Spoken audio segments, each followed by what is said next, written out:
Hare Krishna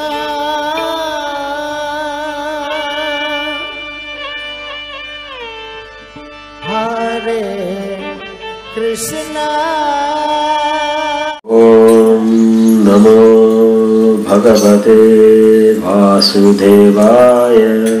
Om Namo Bhagavate Vasudevaya.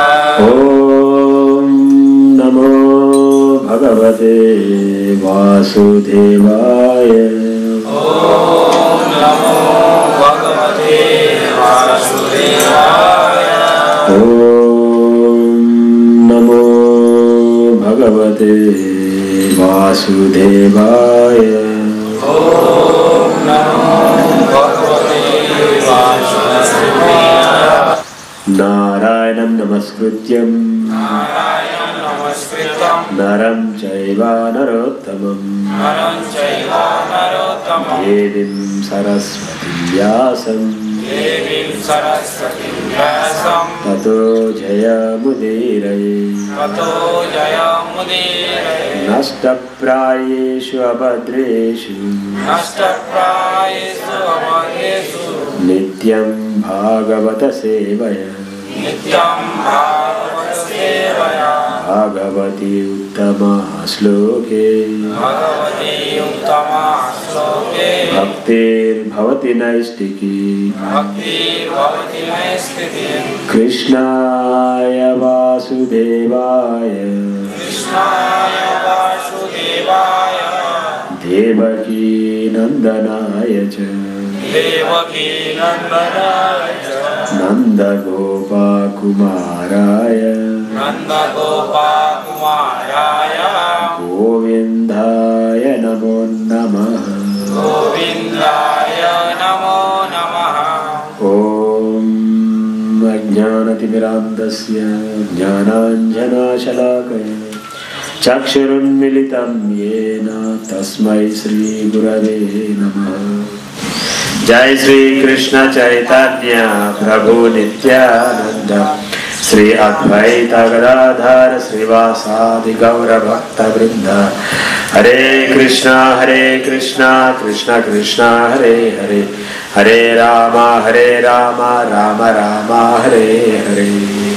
భక్తులందరికీ ఆదివారము సత్సంగ కార్యక్రమానికి విచ్చేసినందుకు మీ అందరికీ హృదయపూర్వక స్వాగతం సుస్వాగతం. ఈరోజు భగవద్గీత యథాతథము ప్రథమ అధ్యాయం పేరు కురుక్షేత్ర రణరంగమున సైనిక పరిశీలనము. శ్లోకము 19. శ్లోకం అందరూ అనాలి. సఘోష దార్త రాష్ట్రానాం హృదయాని వ్యధారయత్ నభచ్చ పృథివీం చైవ తుములో అభ్యనునాదయన్ సఘోషోదాత్త రాష్ట్రానాం హృదయాని వ్యధారయత్ నభచ్చ పృథివీం చైవ తుములో అభ్యనునాదయన్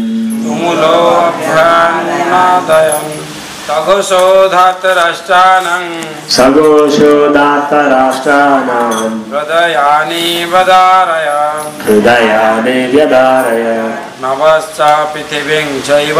నభశ్చ పృథివీం చైవ తుములో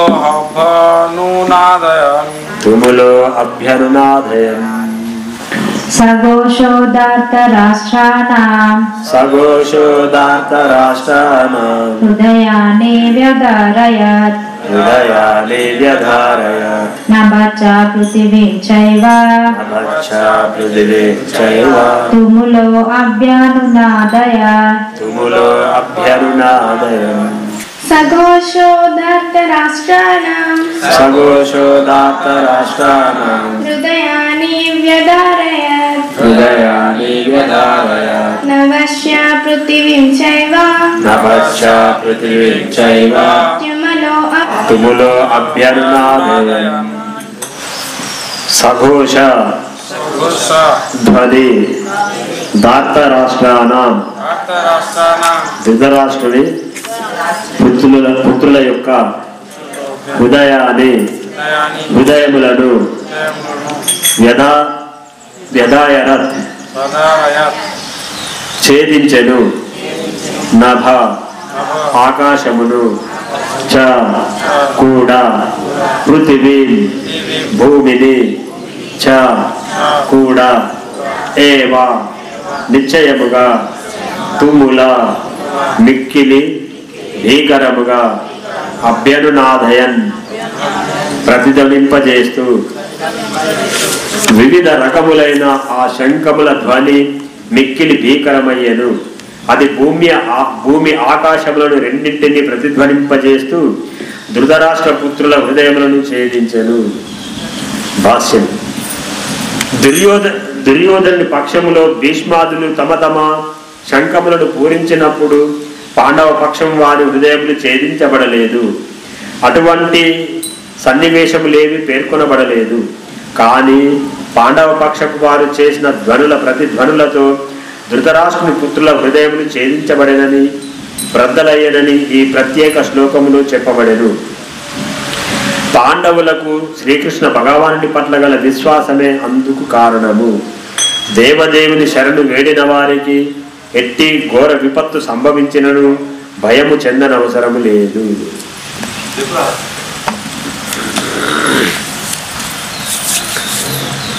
లోకం కరోతి వాచాలం పంగుం లంఘాయతే గిరిం యత్కృపాతమహం వందే శ్రీగురుం వీరతారిణం. యత్కృపాతమహం వందే శ్రీగురుం వీరతారిణం. ఓం శ్రీ సురభ్యాయై నమః. ఓం శ్రీ సురభ్యాయై నమః. ఓం శ్రీ సురభ్యాయై నమః. జై గోమాతా కీ జై. జై గోమాతా కీ జై. హరే కృష్ణ. ఇంతకుముందు శ్లోకాలలో ఏం వివరించారు ప్రభుపాల వారు తమ భాషలో? యుద్ధ రంగంలో ఇరు సేనలు యుద్ధం చేయడానికి సిద్ధంగా ఉన్నారు. అప్పుడు ముందుగా ఎవరు పూరించారు యుద్ధానికి సన్నద్ధంగా ఉండే శంఖాన్ని, యుద్ధ శంఖమును? దానికి సన్నద్ధులైనటువంటి వారిలో ఇరు సైన్యంలో ఎవరు ప్రథమంగా తమ శంఖాన్ని పూరించారు? ఎవరు? భీష్మదేవుడు. తర్వాత ఇరు సైన్యంలో ఉన్నటువంటి కృష్ణ భగవానుడు, అర్జునుడు, యుధిష్ఠరుడు, నకులుడు, భీముడు, నకులుడు, సహదేవుడు వీళ్ళు పూరించిన తర్వాత యుద్ధ రంగంలో ఉన్నటువంటి ఇరు సైన్యాలకి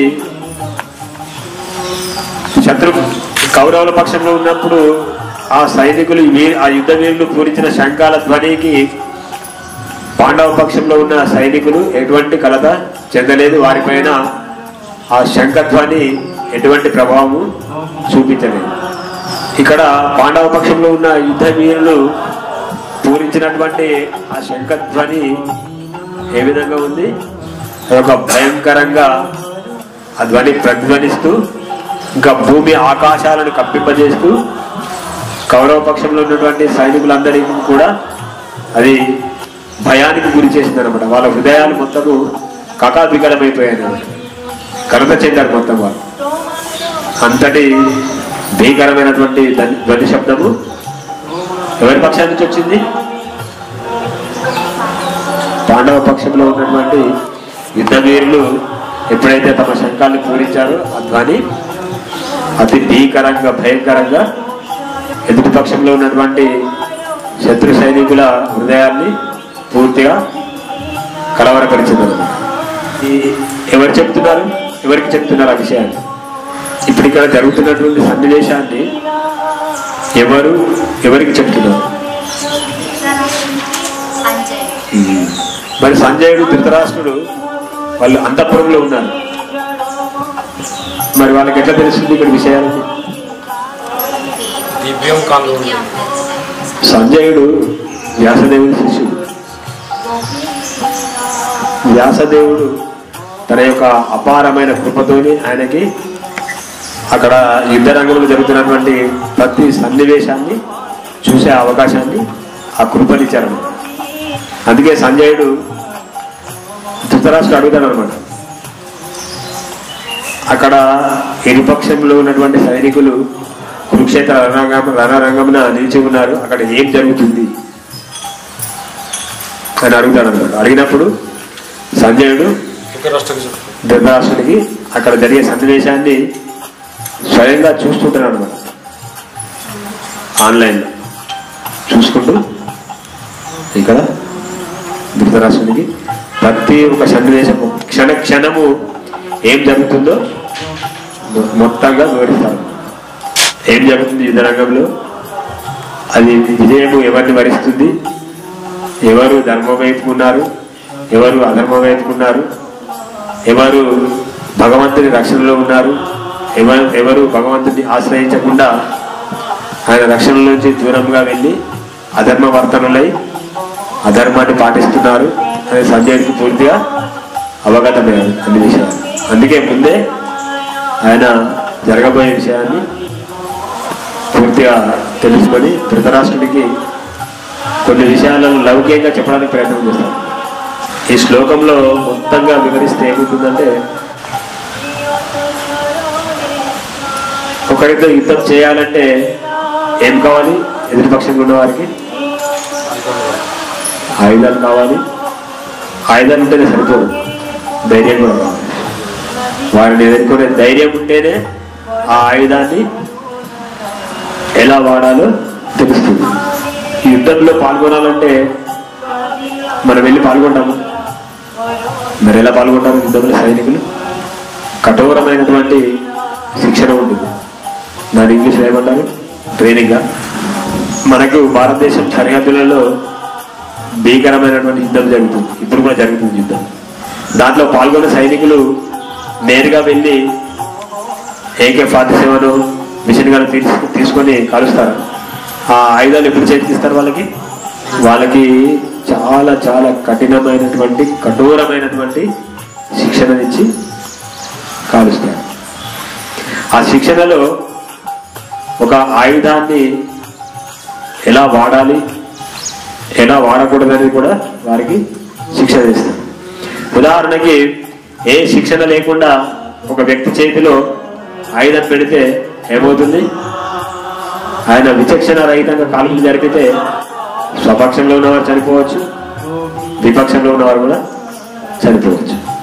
ఆయన ఎటు కాలుస్తాడో తెలియదు, ఆయనకి ఎటు గురి పెట్టాలో కూడా తెలియదు ఆయుధాన్ని. అందుకే ఆయుధాన్ని అంత తొందరగా సైనికుల చేతికి ఇవ్వాలన్నమాట. ప్రారంభంలోనే ఆ శంఖాన్ని పూరించే విధానం కూడా అది ఒక శిక్షణనే అనుకోండి. ఎందుకంటే ఆ శంఖధ్వనే వారి యొక్క విజయానికి సూచికగా చెప్తారన్నమాట. మనం ఆరతి చేస్తున్నాం, ఆరతి చేసినప్పుడు మనం శంఖాన్ని కనుక మెల్లిగా పూరిస్తే మనకే వినపడుతుంది. కానీ దాన్ని బిగ్గరగా పూరిస్తే ఏమవుతుంది? అది చుట్టుపక్కల ఉన్న వాళ్ళకి కూడా వినిపిస్తుంది. మరి మనము ఏదైనా శుభకార్యం చేసేటప్పుడు శంఖాన్ని ఎందుకు పూరిస్తాం? ఆ శంఖం చూచే ఒక దివ్య ధ్వని, ఆ శబ్ద తరంగాలు ఎంతవరకైతే వెళుతాయో ఆ ప్రదేశం అంతా ఏమవుతుంది? ఎక్కడి వరకైతే ఆ శబ్ద తరంగాలు వెళుతాయో వ్యాపిస్తాయో ఆ ప్రదేశం అంతా కూడా పవిత్రమైపోతుంది. దాంట్లో అంతా విశిష్టంగా ఉంటుంది, శక్తి ఉంటుంది శంఖంలో. అందుకే ఇక్కడ కూడా యుద్ధ రంగంలో వాళ్ళు పూరించినటువంటి ఆ శంఖ ధ్వని అది ధర్మాన్ని ఆచరించే వారికి శుభకరం, కానీ అధర్మం వైపు ఉన్న వారికి అశుభకరం. ఇక్కడ మరీ మరీ మరీ మరీ ప్రత్యేకంగా చెప్తున్నారు. మరి పాండవ పక్షంలో ఉన్నవారు ఎవరి ఆశ్రయంలో ఉన్నారు? స్వయంగా శ్రీకృష్ణ భగవానుని ఆశ్రయించి యుద్ధ రంగంలో ఉన్నారన్నమాట. భగవంతుడు అక్కడ ఉపస్థితులే ఉన్నారు. వారుంటే వారు యుద్ధం చేయాల్సిన అవసరం లేదు. భగవంతుడు ఎక్కడైతే ఉంటాడో అక్కడ ధర్మము స్థాపితమై ఉంటుంది. ఆయన ఆశ్రయించిన వారు కూడా సురక్షితంగా ఉంటారు. వాళ్ళకి ఎలాంటి ఆపదలు కానీ విపత్తులు కానీ సంభవించే అవకాశమే లేదు.